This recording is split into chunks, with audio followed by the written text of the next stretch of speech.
Magandang araw sa inyo lahat. Ako nga pala si Lesbeth C. Sumili, isang mag-aaral sa BS Ed Filipino 3. So ngayon, ipabahagi ko sa inyo ang bawat yugto ng wika. Narito ang mga halimbawa ng salita at paliwanag para sa bawat yugto ng pag-unlad ng wika ng isang bata. Una ay ang pre-linguistic stage. Ito ay ang 0 hanggang 12 months. Ito ang kanyang mga halimbawa. Gogo, baba, gaga, dada, mama, papa,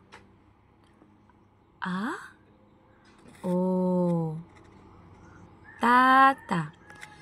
So sa yugtong ito, ang bata ay hindi pa nakakapagsalita ng tunay na mga salita.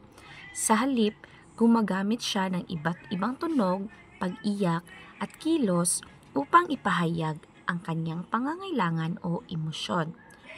Maaaring maglalaro rin siya ng tunog gamit ang kanyang bibig tulad ng pagsutsot o pagbulong. Ito naman ang pangalawa, holoplastic stage. Nasa 12 hanggang 18 months, ito ang kanyang mga halimbawa. Mama, dede, akin, laro, bay, tulog, tao, kain, gatas, baba, upo, takbo, basa, wawa o ang ibig sabihin ay awa, dito, ala o ang ibig sabihin ay wala, doon, hawak, bukas. Sa yugtong ito, ang bata ay gumagamit ng isang salita upang ipahayag ang isang buong kahulugan. Halimbawa, kapag sinabi niyang dede, maaaring nangangahulugan ito na gusto niyang uminom ng gatas.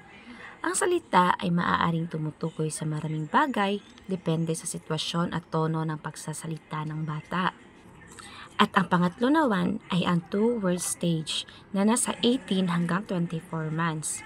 Ito mga halimbawa, gusto dede, akin laruan, tulog baby, lakad mama, gusto dede, akin yan, laro bola, bukas pinto, kain kanin, ayaw tubig, sama ako, upo dito, bigay akin, bili ito, kanta ako, ligo baby, basa damit, sira laruan, takbo bata, pagod na. Dito, ang bata ay nakakabuo na ng dalawang salitang kombinasyon upang mas malinaw na ipahayag ang kanyang nais o damdamin. Halimbawa, kapag sinabi niyang gusto dede, nangangahulugan itong gusto niyang uminom ng gatas, bagamat hindi pa kompleto ang pangungusap. Nauunawaan na ito ng kanyang mga magulang o tagapag-alaga. At ang pang-apat naman na halimbawa ay ang telegraphic stage, nasa 2 hanggang 3 taon. Ito ang kanyang mga halimbawa. Gusto ko gatas, ayaw ko tulog, sama ako dyan, kain tayo kanin, bili mo laruan, ayaw ko ligo, tulog na ako, laro tayo ngayon, gusto ko iyan, bigay mo bola, sira na sapatos, hawak ko kamay, ayaw ko gulay, uwi na tayo, tignan mo aso, lakad tayo labas, kunin mo yan, bukas mo ilaw. So sa yugtong ito, ang bata ay nakakapagsalita na ng 3 o higit pang salita. Ngunit madalas na iniiwan ang mga pang-ugnay o maliliit na salitang hindi mahalaga sa pangunahing mensahe. Halimbawa, sa halip na sabihin ang buong pangungusap na gusto kong uminom ng gatas, ay sinasabi niya lang ang gusto ko gatas. So ngayon, ito ang pang-5. Multi-word stage, nasa 3 taon pataas. Ito ang mga halimbawa na salita. Gusto ko bumili ng bagong laruan. Gusto kong manood ng TV.